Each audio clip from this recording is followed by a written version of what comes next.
के द्वारा भगवान श्री राम हनुमान की पूजा अर्चना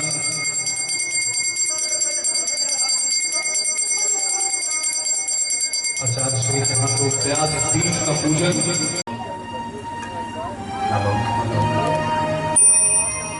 और हम लोग महाराज श्री के साथ हाथ उठा के सारे भक्त ब्राह्मण के साथ में आवाज लगाएंगे महाराज जी के साथ।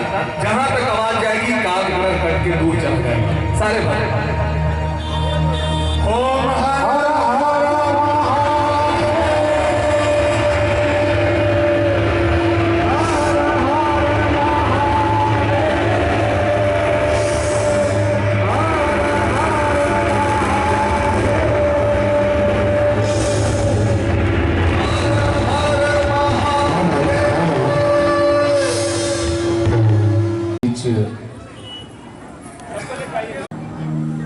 तत्ववेत्ता हम सबके प्राणप्रिय प्रेरणा स्रोत आचार्य सुदर्शन जी महाराज व्यासपीठ पर विराजमान हैं और देश दुनिया के तमाम लोग लाखों की संख्या में करोड़ों की संख्या में पूज्य गुरुदेव को जब भी वो निराशा में होते हैं अपने इष्ट के रूप में आराध्य के रूप में सत्र में 6:50 पर ईटीवी बिहार पर और इसके अतिरिक्त 1:30 पर यानी कि दोपहर में हम सभी 1:30 बजे आस्था टेलीविजन चैनल पर पूज्य गुरुदेव के आशीर्वचनों को प्रतिदिन सुनते हैं। लेकिन जहां तक पूज्य गुरुदेव का सवाल, पूज्य श्री हम सब की माटी से है जिन्होंने पूर्वांचल का नाम, बिहार का नाम देश के कोने कोने में नहीं अपने विदेशों में भी रोशन किया है। हम सबके गौरव प्रतीक के रूप में मानना है कि जो जितनी बड़ी संस्था का संस्थापक होता है वो उतना ही बड़ा व्यवस्थापक भी होता है। ऐसे हम सबके पूज्य सद्गुरुदेव आचार्य सुदर्शन जी महाराज जिन्होंने जीवन जीने की राह दिखाई है और अब परमपिता परमेश्वर की असीम अनुकंपा से ये मौका हम सब गाजीपुर जनपद वासियों को गहमर के इस भव्य हनुमान चबूतरा के इस मैदान में मिला है और पूज्य श्री का काफी लगाव है अपनी इस भोजपुरी भाषा से, अपनी मिट्टी से, अपने लोगों से। शायद इतने बड़े व्यक्तित्व के स्वामी बहुमुखी प्रतिभा संपन्न पूज्य गुरुदेव आचार्य सुदर्शन जी महाराज चाहते तो और भी बहुत चीजें ऐसी हैं जिन्हें अपने जीवन का साध्य बनाते, लेकिन आज हम सब बड़े ही सौभाग्यशाली हैं। परमपिता परमेश्वर की अनंत कृपा है हम सब के ऊपर कि परम पूज्य आचार्य सद्गुरुदेव सुदर्शन जी महाराज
परावर्तित होता है और परमपिता परमेश्वर की असीम अनुकंपा होती है। परमपिता परमेश्वर की असीम अनुकंपा ही है। परमपिता परमेश्वर ने हमारे ऊपर बरबस दया कर दिया कि ऐसे समृद्ध महापुरुष को इस गाजीपुर जनपद के गहमर ग्राम में भेजा है हम सब के लिए।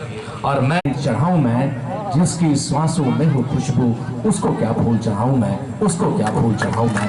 लेकिन आइए इस बीच हम सभी निवेदन करना चाहेंगे हमारे बीच कुछ इस समय पूज्य गुरुदेव से आशीर्वाद लेते हुए कर्नल रंजीत उपाध्याय सिंह जी समाज सेवी की कृपया मंच पर आए। रमाकांत उपाध्याय जी, पट्टी टीकाराय जी, श्रीमती सुनैना देवी जी, श्रीमती कमला उपाध्याय जी, श्री लक्ष्मीकांत उपाध्याय जी अभिनंदन करके आशीर्वाद। ऐसा लग रहा है कि राष्ट्र वृक्ष के खिले सुमन हम, राष्ट्र वृक्ष के खिले सुमन हम, महकाते सारा उपवन, करते रहते किसी न किसी महापुरुष को रोज यूं ही नमन, यूं ही नमन। पूज्य गुरुदेव से आशीर्वाद देते हुए सभी भक्तगण और हमें लोग आत्म कल्याण केंद्र से जुड़े हुए हैं। यदि आप भी आत्म कल्याण केंद्र से जुड़ना चाहते हैं, पूज्य गुरुदेव के संदेश पढ़ना चाहते हैं, पूज्य गुरुदेव के बारे में जानना चाहते हैं, तो आप आत्म कल्याण केंद्र से जुड़ने के लिए बाहर कार्यालय में अपना नाम आप सारे लोग पंजीकृत जरूर करवाएं। और पूज्य गुरुदेव को ऐसा लग रहा है जैसे गहमर में अपनों से अपनी बात हो रही है, दिल से दिल की बात। पूज्य श्री का चेहरा, पूज्य श्री का आभा मंडल, पूज्य श्री की कृतज्ञता इस बात को दर्शा रही है कि गहमर में जो पूज्य श्री को खुशी मिल रही है, शायद न्यूयॉर्क में पूज्य श्री को जाकर के, पूज्य श्री को विदेशों में कहीं जाकर के वो खुशी नहीं मिलती है जो खुशी पूज्य गुरुदेव को गहमर में मिल रही है। और इस बीच हमारी बहनें, हमारी माताएं पूज्य गुरुदेव से आशीर्वाद लेती हैं। लेकिन आशीर्वाद की इस कड़ी के बाद हमें दीप प्रज्वलन, चूंकि आज कार्यक्रम का पहला दिन है, दीप प्रज्वलन भी हमें कराने की आवश्यकता है। जिन लोगों का नाम मैं दीप प्रज्वलन के लिए ले रहा हूँ वो लोग मंच पर कृपया आएंगे, जिनमें कर्नल रंजीत उपाध्याय साहब से मैं निवेदन करूंगा, एक बार पूरा उन्हें कष्ट देना चाहूँगा, कृपया मंच पर आएँ। श्री दामोदर सिंह मास्टर जी पपरीतर से, श्री बबन सिंह जी समाज सेवी, साधु राम कृपाल चौरसिया जी और श्री भोला चौबे जी से निवेदन है कि कृपया मंच पर आएँ और पूज्य गुरुदेव के पावन सानिध्य में दीप प्रज्वलन किया जाएगा। माल्यार्पण की इस कड़ी के बाद दीप प्रज्वलन किया जाएगा। जैसा कि मैं आपको बता रहा था, जिन गणमान्य लोगों का मैंने नाम लिया वो दीप प्रज्वलन के लिए मंच पर जाएं। और जब भी दीप जलता है, एक दीप यानी अंधेरा कितना ही पुराना क्यों ना हो, इस बात पे विचार करें। और इस बीच ये दीप प्रज्वलित के साथ गया, मैं चाहूंगा जोरदार ताली आप सबकी तरफ से बजनी चाहिए, जोरदार ताली।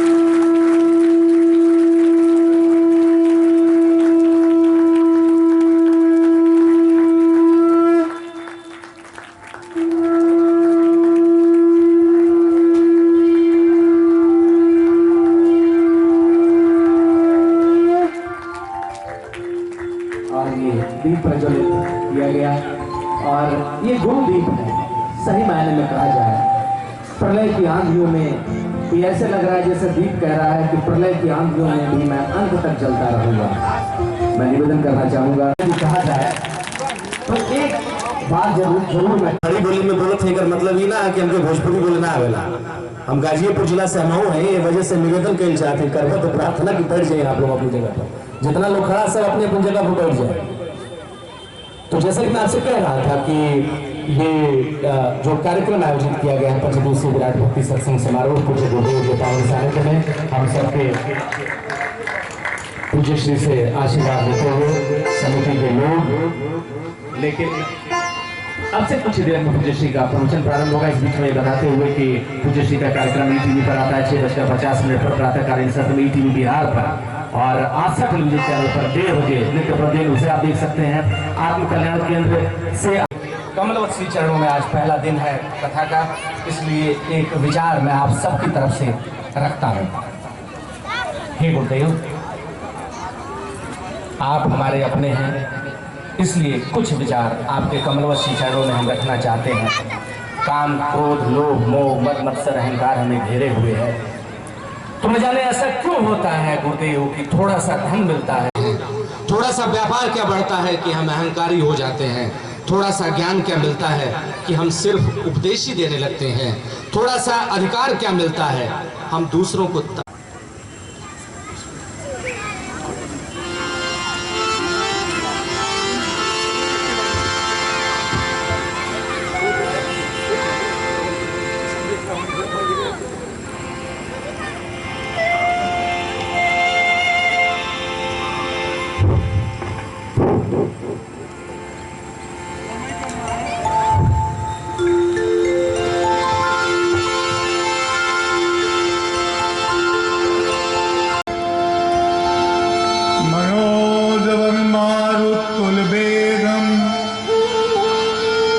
जितेन्द्रियां बुद्धिमतां वरिष्ठं वातात्मजं वानरयूथमुखं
बहुत देर से नाम सुना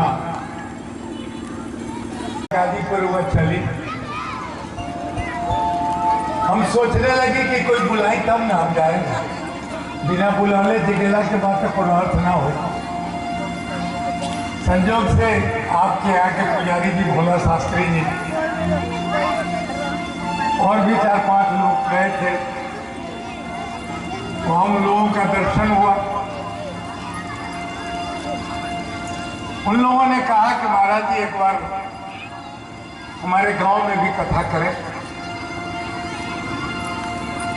अभी 1 सप्ताह पहले हम लोग बनारस में कथा कर रहे थे, यहाँ से भी कुछ लोग गए थे। बड़े बड़े शहरों में भी मौका मिला कथा कहने का। भारत के बड़े बड़े शहर में कथा होती है। एक बार थोड़ा सुना है इस गांव का, ये एशिया का सबसे बड़ा गांव है। तो मैंने सोचा कि जब एशिया का सबसे बड़ा गांव है तो निश्चित रूप से यहाँ के लोगों का हृदय भी उतना ही बड़ा होगा, उतना ही बड़ा मन होगा। और कल मैंने सुना रवि जी कलश यात्रा निकली थी। हमारी बहनें बहुत लोग थी, भाई लोग भी बहुत लोग थे। बैठा माई लोग के संगे नहीं बैठा जा। ये बड़ा नसीब का होता है, सब लोगों को नसीब नहीं मिलता। आप ही देखें, जीवन भर आपने अब तक बहुत काम किया होगा, बहुत जगह गए होंगे, दुनिया आपने देखी होगी, बहुत हुआ होगा। लेकिन कितने लोग हैं जो आगे कर रहा हूं, कोई कहता है बिजनेस कर रहा हूं, कोई नौकरी करता है। ठीक है, बहुत अच्छी बात है, जरूर करिए, लेकिन थोड़ा समय अपने लिए भी निकालिए, क्योंकि परमात्मा के दरबार में जाकर हाजिरी तो हम ही को बनानी हो। वहां कोई साथ जाने वाला नहीं, अकेला जाता है।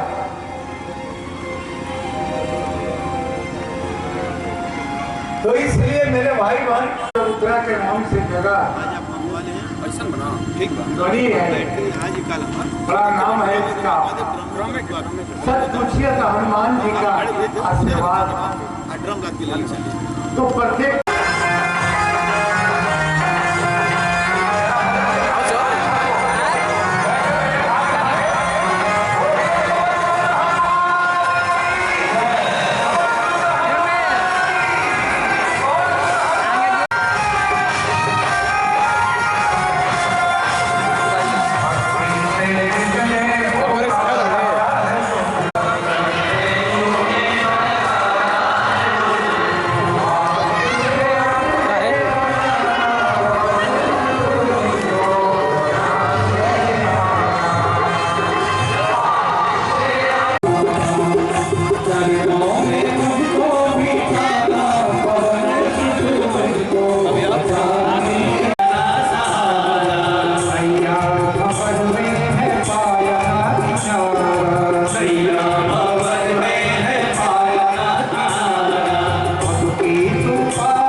आपके ऊपर उसका आशीर्वाद है।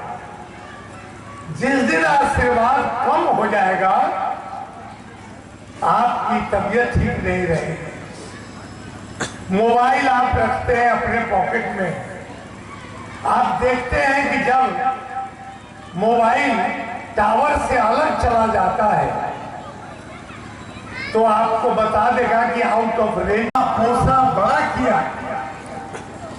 हम कम से कम उसके प्रति आशा तो रखें, प्रार्थना तो करें।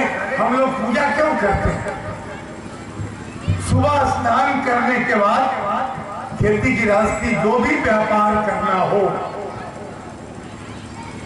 हम तब जाते हैं जब परमात्मा की एक बार वंदना करने का। परमात्मा की पूजा करके जब आप जाते हैं तो काम में सफलता मिलती है। आजकल एक फैशन चल गया है कि हम भगवान को किसी को नहीं मानते। ऐसे लोगों को भी आप बाजार में, गांव में, समाज में देखते हैं जो ऐसा बोलते हैं। भाई लोग हैं, आप देखते होंगे, आप ही के गांव में, समाज में बहुत ऐसे लोग हैं जो बहुत संपन्न हैं, धनी हैं, करोड़ों का लेन देन व्यापार है, और बहुत लोग ऐसे हैं जिनके पास कुछ नहीं। क्या कारण है?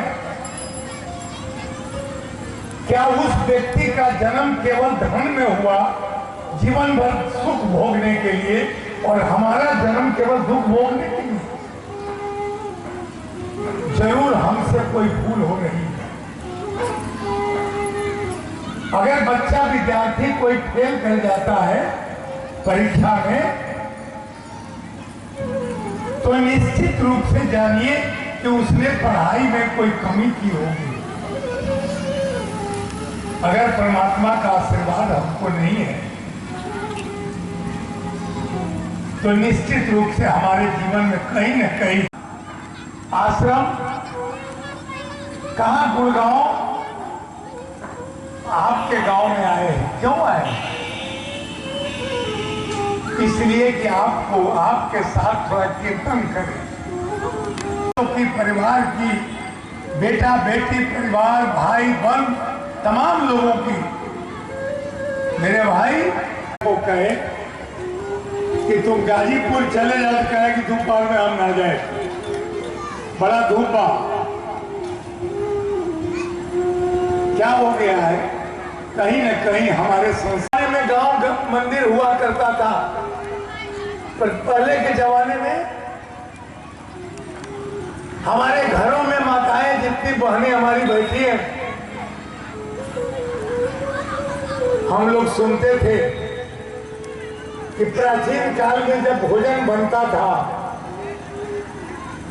तो एक मुट्ठी बोरास निकाल के लोग दे देता था। पहले गाय के लिए दे दिया जाए। आजकल क्या हो रहा है?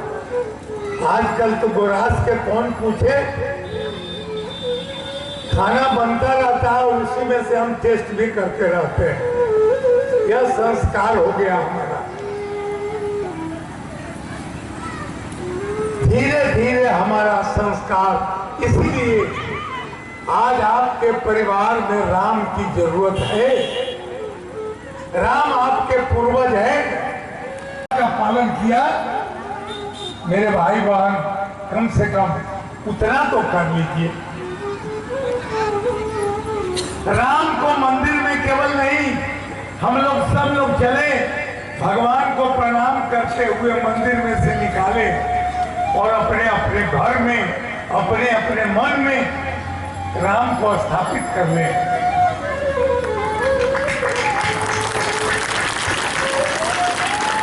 तभी हमारे परिवार का कल्याण होगा। जितने भी हमारी बहनें बैठी हैं, वो बच्चे निकल गए, कितने IAS, IPS, army, doctor, engineer हुए। आपके परिवार में राम की मर्यादा कायम हो जाए। आपने देखा होगा आपकी माता जी, दादी जी आरती करती रही होंगी आपके घर में, पूजा पाठ भगवान की। कोई ब्राह्मण देवता आ जाए तो पैर छू के प्रणाम करना, यह होता था पहले। हम लोगों ने सब भुला दिया। जय जगदीश का गान अब कहाँ होता है, आरती अब कहाँ होती है। और इसीलिए मैं आरती भी लेकर आया हूँ, आपके यहाँ आरती भी करूंगा। सामने जो दोनों चौकी लगी है, आपको लग रहा होगा किस काम के लिए है। इस पर दो ब्रह्मचारी खड़े होंगे और रामायण जी की आरती गावेंगे। अरे माहौल बनता है। आप बनारस में गंगा आरती देखे होंगे,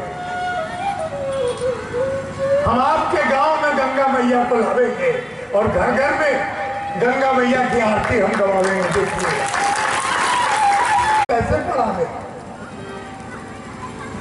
तो आपको इस पाठशाला में तो आना पड़ेगा ना। अरे बहुत दिन के लिए ना, कम से कम 5 दिन का आइए और देखिए कि महाराज जी आपको क्या बताते हैं। हो सकता है कोई काम की बात निकल जाए और मैं अपने लिए कुछ नहीं बोलूंगा, केवल आपके लिए बताऊंगा कि आपका जीवन सुधर जाए। तो क्या करेंगे कमा के आप? 12 पूत पिता के धर्मा, खेती उपजे अपने कर्मा। तो आप जो कर्म करेंगे आपका बेटा भी वही करेगा। इसलिए मेरे भाई चलिए एक बार भोला बाबा को प्रार्थना कर लें, तब राम कथा में प्रवेश करें। अरे वह ऐसा नाच दिखाएं कि यहाँ से वृंदावन तक ले।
सुध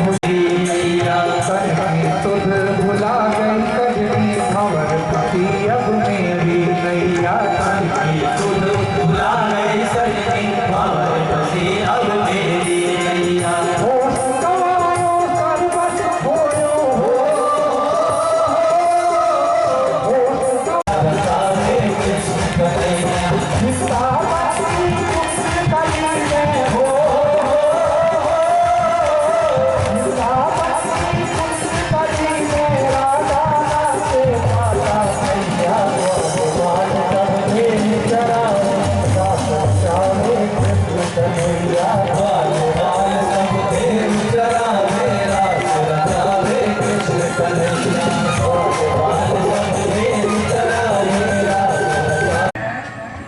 तो राम को मन में लेकर जाए, कम से कम इस 5 दिन भर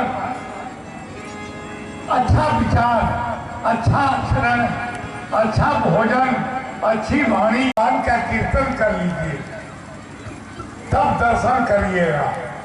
हमने कहा कि इससे क्या लाभ होगा। उन्होंने कहा कि सड़क पर आप पता नहीं क्या क्या बोले होंगे, कभी किसी को गाली दी। हमारे शंभुनाथ पांडे जी जो कर आप ही के गांव के हैं, वो कह रहे थे कि ताली बजाइए। मेरे भाई जान लीजिएगा, ताली आप अपने लिए नहीं बजाते, अपने लिए बजाते हैं, हमारे लिए नहीं बजाते। आपके गांव में बहुत डॉक्टर इंजीनियर होंगे, वो चिड़िया उड़ जाएगी। आप किसी वृक्ष के नीचे जाइए और एक बार ताली बजा दीजिए, सारा उड़ जाएगा वहां। राम गिरिराज कुमारी। और इस तरह हम लोग क्या करते हैं, जब वृक्ष के नीचे जाते, मन पर जो पाप बैठा है, तो ऐसे ऐसे ताली बजा के जब हम लोग कीर्तन, कई लोग कहते हैं कि महाराज जी चिड़िया तो उड़ जाती है, लेकिन फिर उड़ के आ जाए तो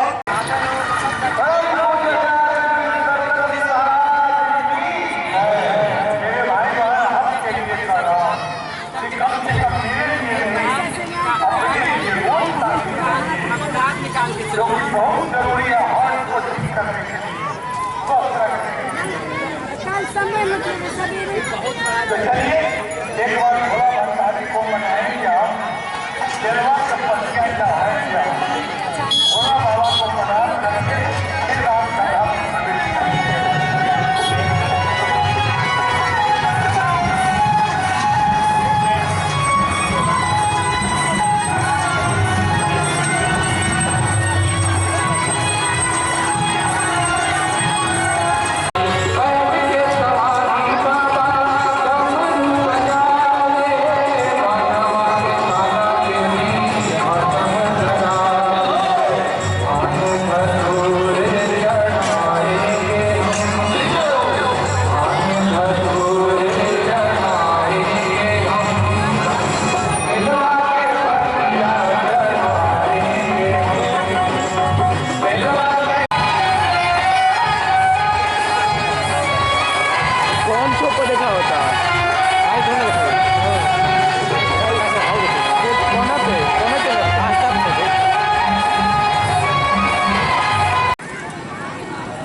ताकत कम लगने लगे, उत्साह कम हो जाए, तो समझिए कि बुढ़ापा आ रहा है।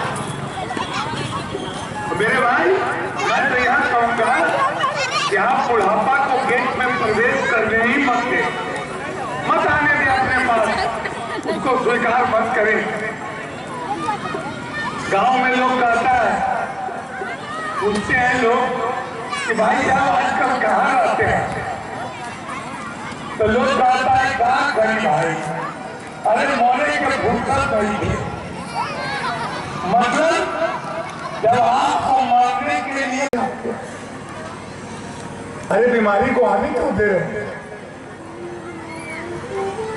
मन के हारे हार है, मन के जीते जीत। मन से कभी भी स्वीकार मत करिए।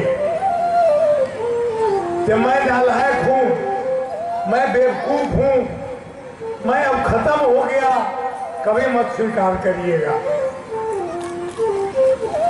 क्योंकि आप जिस दिन स्वीकार कर लीजिएगा उसी दिन वो आपको खोजते खोजते आपके घर पर पहुंच जाएगा। गेट पर लिख दीजिए नो एडमिशन। बीमारी को हमारे यहाँ अलाउड नहीं है। लिखते हैं ना बहुत लोग लिख देते हैं कुत्ता को घर में प्रवेश वर्जित है। आप भी लिख दीजिए अपने घर पर, किसी प्रकार की बीमारी को अलाउड नहीं है यहाँ।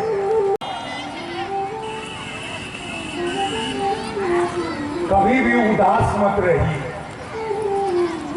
कभी उदास मत रहिए और गीत गाइए, मुस्कुराइए, हंसिए, गंभीर बनिएगा तो बीमारी आपके पास आ जाएगी। गंभीर मत बनिए, हंसते रहिए, हमेशा हमेशा प्रसन्न रहिए। भगवान को जो कहना हो मन की बात भगवान को जाके कहिए। पहले के जमाने में हमारे पूर्वज भी राजस्थान में रहते थे। हम लोग भी राजस्थान से आए। राजस्थान से लोग चले गए छपरा जिला और छपरा जिला से फिर उधर सीतामढ़ी की तरफ फैले।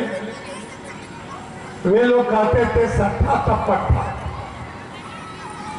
जब आदमी 60 वर्ष का होता था तो जवान होता था। पूर्वज लोग 16 संस्कार करते थे।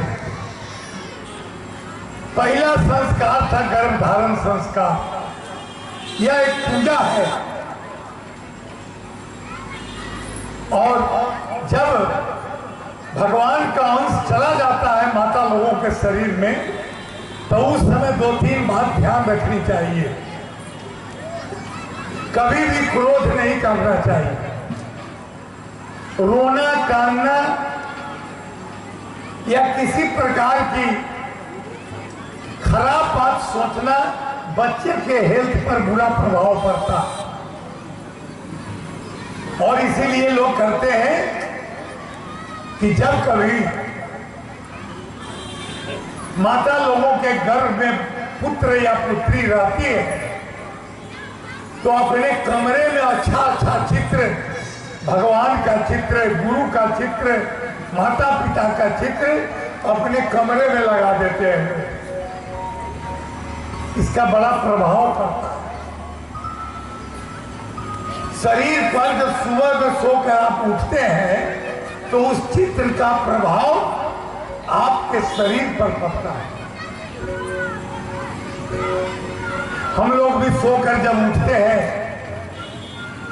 तो सोकर उठते हैं तो पहली नजर भगवान पर या गुरु के ऊपर दिन हमारा बीते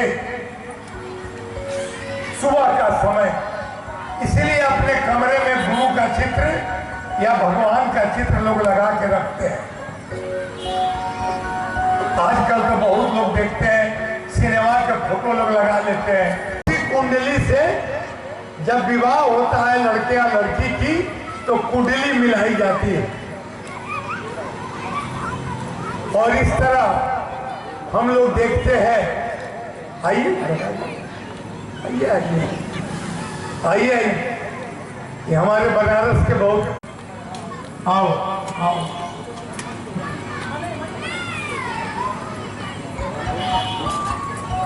बैठिए बैठिए।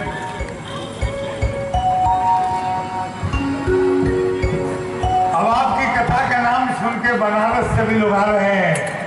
यही लोग कथा आयोजन कराए थे बनारस में और 5 दिन कथा चली थी। हम लोग जब यहाँ आए थे, ये लोग भी आए हैं।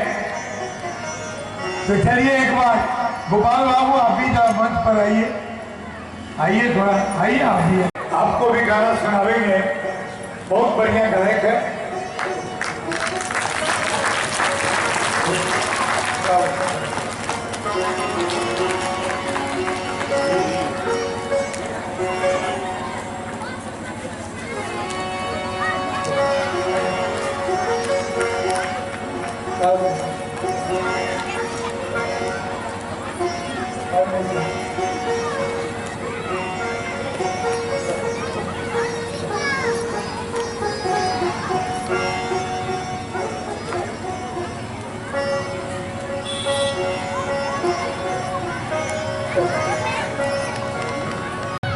लक्ष्मण और शत्रुघ्न भी प्रकट हुए।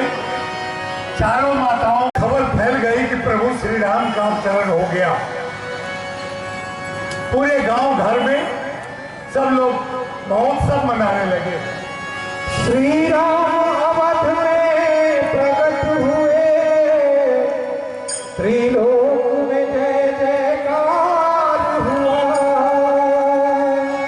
श्री राम अवध में प्रकट हुए, त्रिलोक में जय जयकार हुआ। दशरथ कौशल्या के घर में रघुनंदन का अवतार हुआ। दशरथ को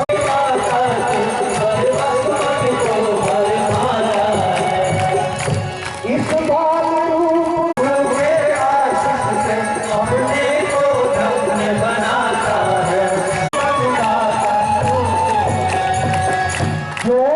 जाने लगे।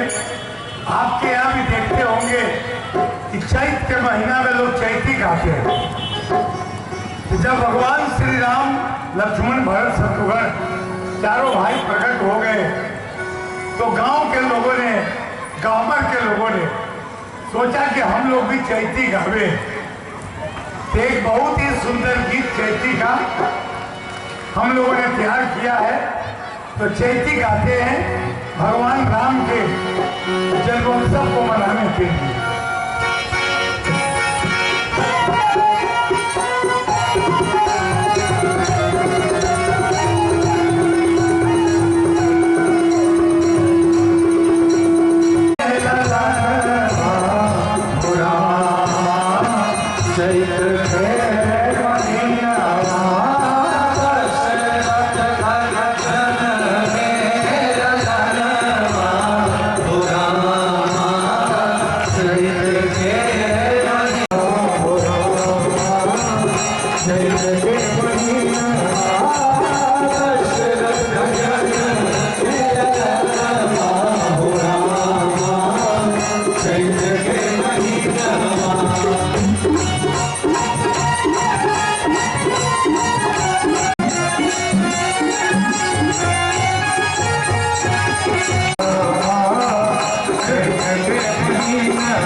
चलती है।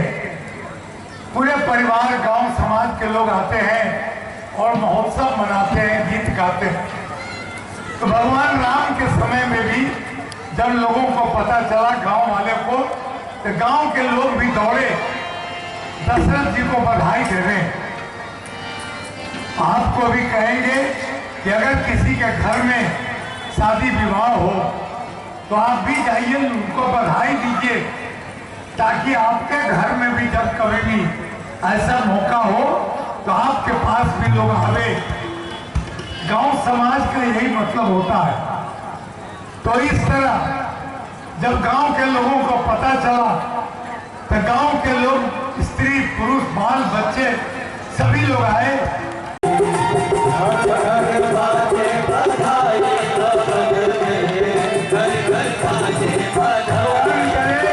आपके घर में भी बधाई बाजे तो सब लोग प्रेम से गीत गाए।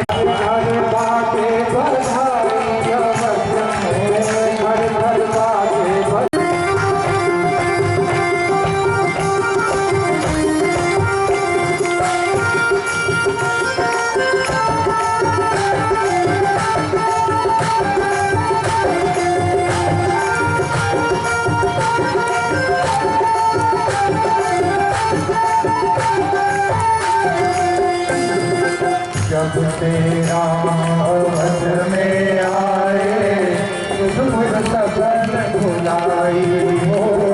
जब तेरा अवध में आए तुझ सगन भुलाई। मन भाएगा चट चट सब प्रेम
बच्चे का परवरिश कैसे करना चाहिए, बच्चे का कैसे नामकरण हो।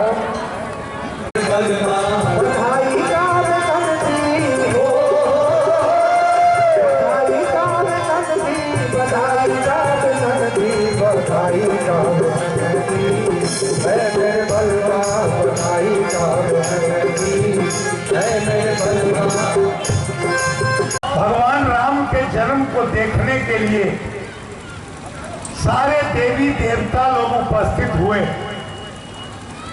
कहते हैं कि 1 महीना तक सूर्य भी वहां खड़ा रह गया। मास दिवस कर दिवस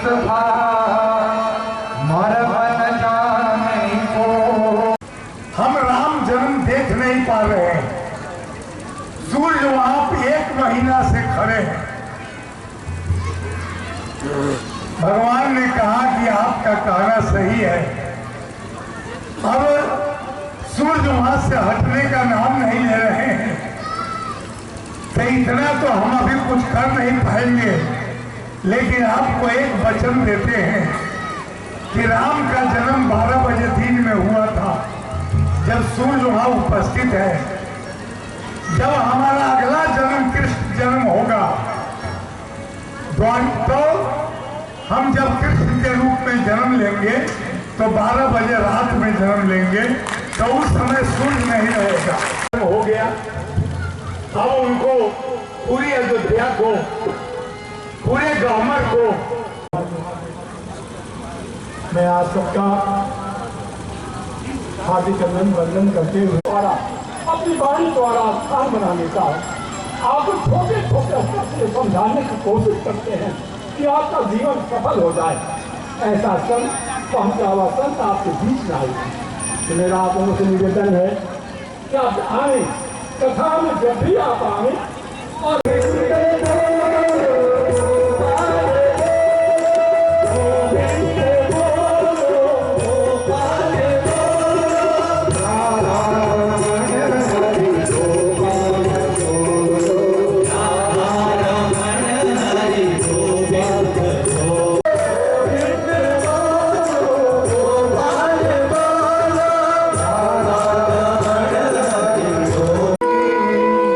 Ah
Thank you.